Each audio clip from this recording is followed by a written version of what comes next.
কুরবানি এমন একটি ইবাদত, বান্দা যদি খালেস নিয়তে যদি এই কুরবানি তুমি করো, আল্লাহ পাক রব্বুল আলামিন বলে, বান্দা নিয়তটা শুদ্ধ রাখিয়া কোনো বান্দা যদি কুরবানি করে আমি আল্লাহর রাস্তায়, আমি আল্লাহ বলে দিলাম বান্দার পূর্বের সব গুনাহ আমি আল্লাহ মাফ করে দিব। আতিনা ফি দারে দুনিয়া না হাসান, আতিনা ফি দারে উকবানা হাসান, ইয়া গিয়াসাল মুস্তাগীসি নাহদিনা লফতিখার বিল উলুমি ওয়াল গিনা। কাদের কুদরত দারি বড় কামাল, আনতা রব্বি আনতা হাসবি জুল জালাল। এরে বান্দা খালেস নিয়তে কুরবানি করো। আল্লাহ বলে, বান্দা কোন বান্দা যদি খালেস নিয়তে যদি আমি আল্লাহকে খুশি করার জন্য যদি কুরবানি করে, আমি আল্লাহ বলে দিলাম বান্দা কুরবানির জন্তুর শরীরে যতগুলি পশম থাকবে, যতগুলি পশম থাকবে, এই পশমে পশমে আমি আল্লাহ ওই বান্দার গুনাহ আমি আল্লাহ মাফ করে দিব। আমি আল্লাহ পশমে পশমে নেকি দান করব। কুরবানিটা একমাত্র আল্লাহর জন্য হতে হবে। কোনো মানুষকে দেখানোর জন্য কুরবানি করলে চলবে না, একমাত্র আল্লাহকে রাজি খুশি করার জন্য কুরবানি করতে হবে। তাহলে এই কুরবানির ফজিলত পাওয়া যাবে। এই কুরবানিটা শুধু ইব্রাহিম আলাইহিস সালামের কাছ থেকে এসেছে এমন নয়, বরং আমাদের আদি পিতা হযরতে আদম আলাইহিস সালাম থেকে এই কুরবানিটা আসতেছে। আদম আলাইহিস সালামের কাছ থেকে শুরু হয়েছে এই কুরবানিটা। আদম আলাইহিস সালাম যখন আম্মাজান হাওয়া আলাইহিস সালামের সঙ্গে যখন বসবাস করা শুরু করে দিলেন, ওই সময় তো মানুষজন নাই। আম্মাজান হাওয়া রাদিয়াল্লাহু তাআলা আনহার গর্ভ থেকে সন্তান দুনিয়াতে আসতো, সন্তান দুনিয়ার মধ্যে আসতো। এরে আল্লাহর বান্দা, একজন মেয়ে সন্তান আর একজন ছেলে সন্তান এইভাবে আসতো। এরে আল্লাহর বান্দা, এইভাবে জোড়ায় জোড়ায় সন্তান জমিনে এসেছে। আদম আলাইহিস সালামের দুইটা সন্তান ছিল, হাবিল আর কাবিল। হাবিল ছিল নেককার, কাবিল ছিল শয়তান। হাবিলের অন্তরের মধ্যে আল্লাহর প্রেম ভালোবাসা ছিল, কিন্তু কাবিলের অন্তরের মধ্যে আল্লাহর প্রেম ভালোবাসা ছিল না। শয়তানের মহব্বত ভালোবাসা তার অন্তরের মধ্যে ছিল। আল্লাহ পাক রব্বুল আলামিন ওই সময় আদম আলাইহিস সালামের সময় যেই কুরবানির বিধানটা ছিল, সেই কুরবানির বিধান হলো বান্দা যে কোনো ভালো জিনিস, কোনো একটা ভালো জিনিস সব কিছু নিয়ে যখন বান্দা যখন পাহাড়ের উপরে রাখত, যেটা আল্লাহ পাক রব্বুল আলামিন আগুনের মাধ্যমে পুড়ায়া দিত, তার কুরবানি কবুল হয়ে যাইতো। এইভাবে কুরবানি ছিল। এরে আল্লাহর বান্দা, আদম আলাইহিস সালামের যে দুইটা সন্তান ছিল, হাবিল আর কাবিল, এরকম ভাবে হাবিলের সঙ্গে যার বিবাহ হবে সেই মেয়েটা ছিল অনেক সুন্দরী আকলিমা। কিন্তু কাবিলের ভাগে যেই মেয়েটা পড়বে, যেই মেয়ের সঙ্গে কাবিল বিবাহ করবে, ওই মেয়েটা দেখতে সুন্দর ছিল না। ওই সময় ভাই বোনের বিবাহ হইতো, যেহেতু আল্লাহ তাআলা ওই সময় এটাকে জায়েজ করে দিয়েছিল, এখন এটা হারাম। এরে আল্লাহর বান্দা, নিজের মায়ের পেটের সন্তান, নিজের মায়ের পেটের থেকে যে ভাই বোন এই জমিনের মধ্যে আসবে, বর্তমানে তাদের সঙ্গে বিবাহ করা হারাম। কিন্তু ওই সময় আল্লাহ তাআলা এটা হালাল করে দিয়েছিলেন। এরকম ভাবে এবার হাবিলের সঙ্গে যেই মেয়েটার বিবাহ হবে, এই মেয়েটা ছিল সুন্দরী, এত সুন্দর আল্লাহ তাআলা তিনাকে বানায় দিয়েছিলেন। কাবিল যেহেতু শয়তান, সে মানতে পারল না। সে এইবার বলল আমি ওই মেয়েটাকে বিবাহ করব, কিন্তু কাবিলের সঙ্গে যেই মেয়েটার বিবাহ হওয়ার কথা, ওই মেয়েটা দেখতে ছিল সুন্দর ছিল না, এজন্য কাবিল মানতে পারল না। এইবার হাবিল এইবার বাবার কাছে গিয়া বলতিছে, বাবা আদমের কাছে গিয়া বলতিছে, বাবা আপনার সন্তান কাবিল তো আমার কথা মানতিছে না, সে তো আপনার কথাও মানতিছে না, এখন কি করা যায়? আল্লাহ তাআলার কাছে আদম নবী বললেন, ও আল্লাহ, যেহেতু আমার সন্তান কাবিল এটা মানতিছে না, সে ওই সুন্দরী মেয়েটাকেই বিবাহ করবে। আল্লাহ তাআলা বললেন, ও আদম, তোমার সন্তানদেরকে দুইটা সন্তানকে তুমি কুরবানি করতে বলো।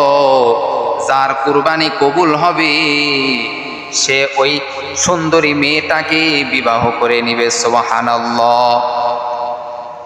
হাবিল এইবার কুরবানিতে রাজি হয়ে গেল, কাবিলও কুরবানিতে রাজি হয়ে গেল।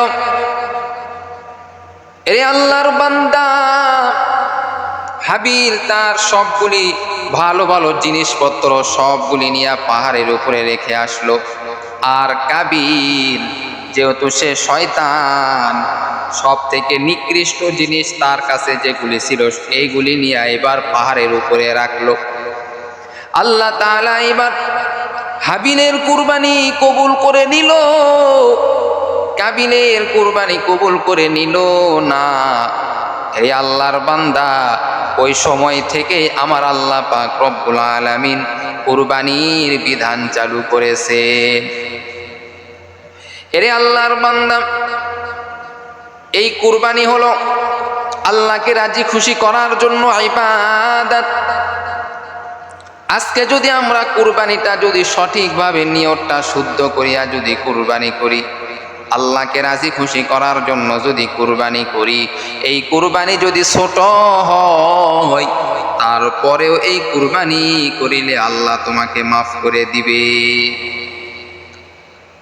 এরে আল্লাহর বান্দা, যদি নিয়ত তোমার শুদ্ধ না হয়, আল্লাহকে রাজি খুশি করার জন্য যদি কুরবানি তোমার না হয়, তাহলে তুমি যতই বড় কুরবানি করো না কেন, আল্লাহর রাজি খুশি না থাকার কারণে বান্দা তোমার এই কুরবানি আমার আল্লাহ কখনো কবুল করবে না।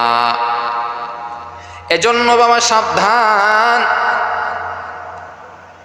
সাহাবায়ে কেরামরা মায়ার নবী রাহমাতুল লিল আলামিনকে বললেন, ইয়া রাসূলুল্লাহ, ইয়া হাবিবাল্লাহ, এই কুরবানিটা কি ইয়া রাসূলুল্লাহ, ইয়া হাবিবাল্লাহ?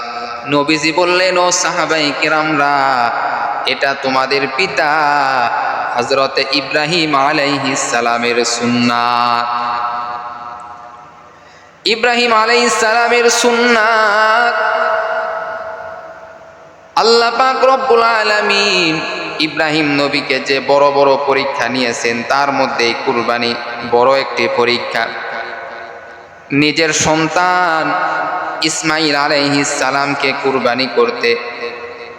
কুরবানি করা এটা কত কষ্টের বিষয়। নিজের সন্তান, বৃদ্ধ বয়সের সন্তান ইসমাইলকে কুরবানি করার হুকুম আল্লাহ তাআলা দিয়েছিলেন, কিন্তু আমাদের নবী হযরতে ইব্রাহিম আলাইহিস সালাম এখানে ভালোবাসার প্রমাণ দিয়েছেন। আল্লাহকে ভালোবেসেছেন কতটা, এই প্রমাণ ইব্রাহিম আলাইহিস সালাম দিয়া দিছেন। ইব্রাহিম আলাইহিস সালাম বারবার পরীক্ষায় পাশ করেছেন। ইব্রাহিম আলাইহিস সালাম এমন একজন পয়গম্বর ছিল রে বাবা, যেই পয়গম্বরের নাম আল্লাহ তাআলা খলিলুল্লাহ রেখেছেন। আল্লাহর বন্ধু ইব্রাহিম আলাইহিস সালাম বারবার আল্লাহ যখন স্বপ্ন দেখাইলেন ইব্রাহিম রে, তোমার প্রিয় বস্তুটা তুমি আমি আল্লাহর রাস্তায় কুরবানি করো। কত বড় পরীক্ষা! ইব্রাহিম নবী প্রথম স্বপ্নে কিছু বুঝতে পারে নাই। ইব্রাহিম আলাইহিস সালাম প্রথম স্বপ্নে কিচ্ছু বুঝতে পারে নাই। এইবার ইব্রাহিম আলাইহিস সালাম তার যত সম্পদ আছে সব আল্লাহর রাস্তায় দিয়া দিল। আল্লাহ বলে, না না ইব্রাহিম, তোমার কুরবানি এখনো কবুল হয় নাই। এবার আল্লাহ পাক রব্বুল আলামিন আবার স্বপ্ন দেখাইলেন, ইব্রাহিম তোমার প্রিয় বস্তুটা তুমি কুরবানি করো রে ইব্রাহিম। ইব্রাহিম আলাইহিস সালাম এইবার পরের দিন সকালে উঠিয়া 100টি উট আল্লাহর রাস্তায় কুরবানি করে দিল। 100টি উট আল্লাহর রাস্তায় কুরবানি করে দিল।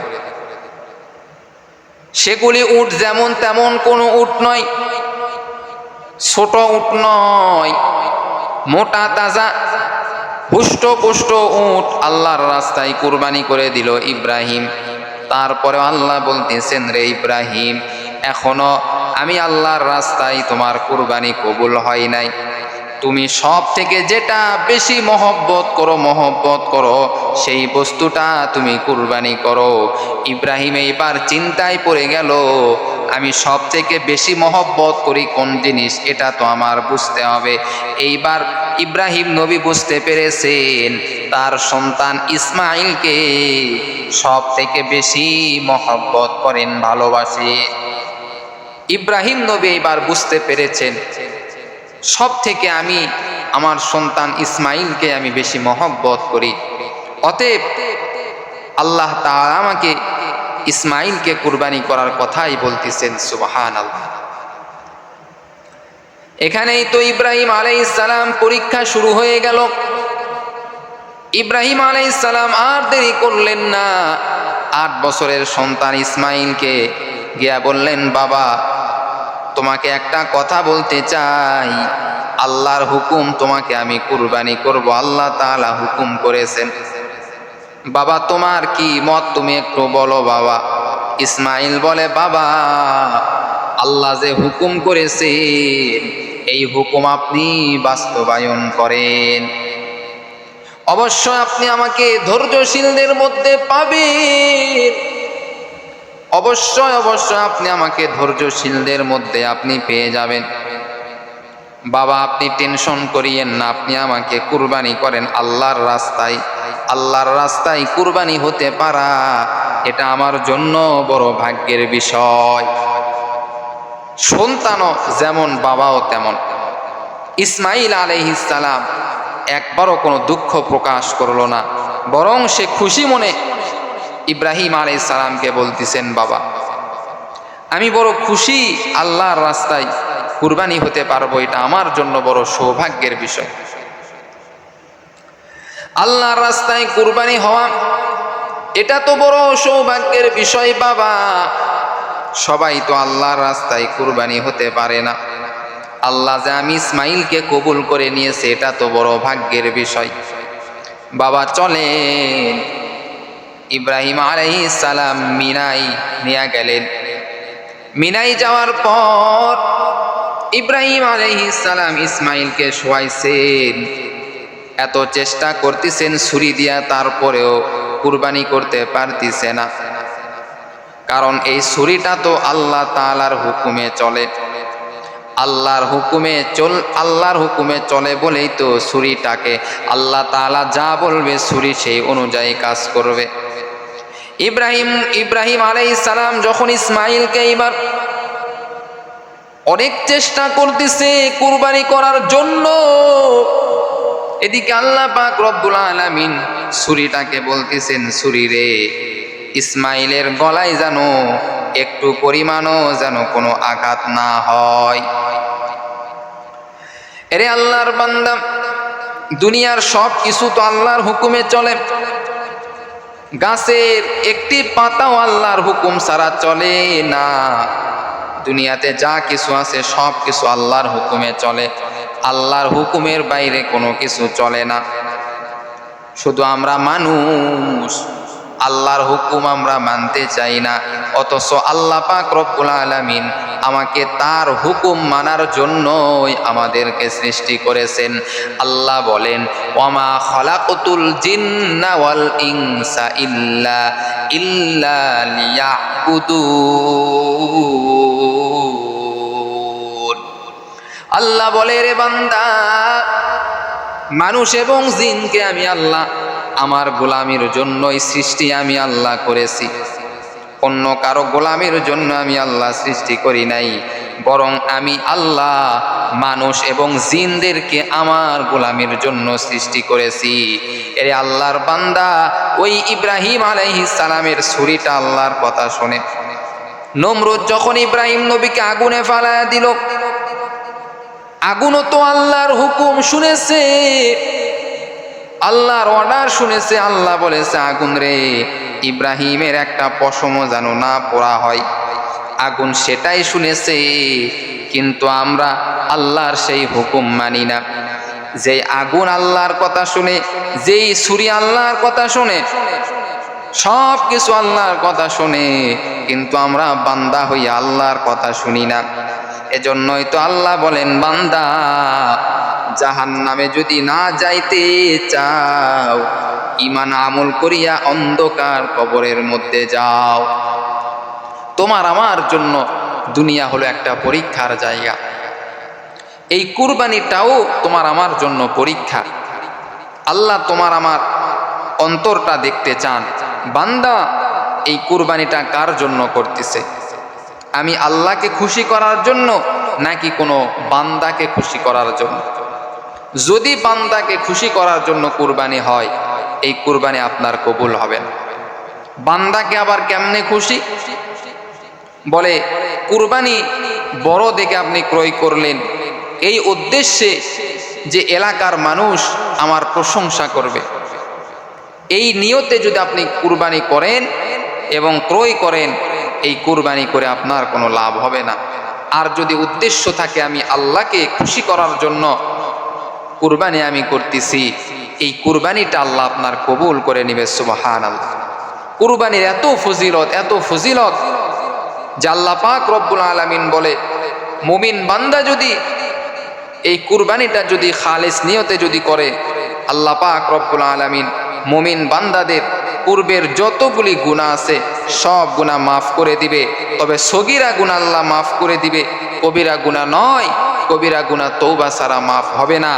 বান্দা, শুধু কুরবানি করলে তোমার সগীরা গুনাহ আল্লাহ মাফ করে দিবে। কবিরা গুনার জন্য মাফ চাওয়ার জন্য বান্দা আল্লাহর কাছে দোয়া করতে হবে, তওবা ইস্তিগফার পাঠ করতে হবে। তাহলে আল্লাহ তাআলা তোমার কবিরা গুনাহও মাফ করে দিবে।